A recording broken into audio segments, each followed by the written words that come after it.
Hi guys, ஸ்டோரியோட name அக்கா பொண்ணு. 2 வருஷத்துக்கு அப்புறம் அவங்க ஃபேமிலி ஒரு கிராமத்தில் போய் செட்டில் ஆகுறாங்க. அப்போது அவள் 10th ஸ்டாண்டர்ட் படிச்சுட்டு இருந்தாள். கிராமன்றனால அங்கே இருக்கவங்களெல்லாம் பார்த்து கொஞ்சம் பயப்பட ஆரம்பிக்கிறாள். ஏன்னா புது இடம்ல, அதனால். இப்படியே கொஞ்ச நாள் போகுது. அப்புறம் படிப்பில் கவனம் செலுத்த ஆரம்பிக்கிறாள். ஒரு நாள் அவங்க வீட்டுக்கு ஒரு பையன் வரான். அவள் படித்தது கேர்ள்ஸ் ஸ்கூலாக, ஸோ பசங்களேனாவே பிடிக்காது. அதனால் பார்த்துட்டு கண்டுக்காத மாதிரி போயிடுறாள். அப்போ அவங்க அம்மா கூப்பிட்டுட்டு சொல்கிறாங்க, இவங்க தான் உன்னோட 2வது மாமா, அன்றைக்கி ஃபங்க்ஷன் கூட வந்திருந்தாங்களே, உனக்கு ஞாபகம் இல்லையா அப்படின்னு கேட்குறாங்க.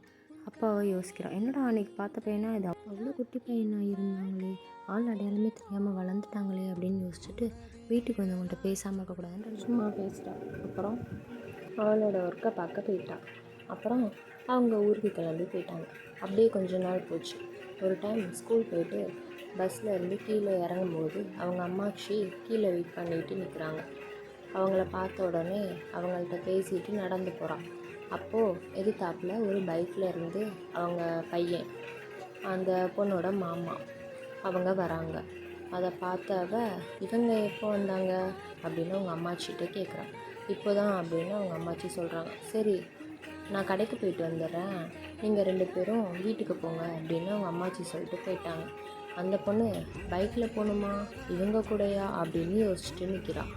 அப்புறம் வேறு வழி இல்லைல்ல, சரி ஓகே பைக்கில் போகலாம் அப்படின்ட்டு கிளம்புறான். வீட்டுக்கும் வந்துடுறாங்க. அப்புறம் அவளோட ஒர்க்லாம் பார்த்துட்டு இருக்கா. அப்புறம் அந்த பையன் அவங்களோட மாமா அவகிட்ட பேசுகிறாங்க. ஸ்டடீஸ்லாம் எப்படி போகுது, எப்போ எக்ஸாம் அப்படிலாம் கேட்குறாங்க. இதோட இன்னைக்கான எபிசோட் முடியுது.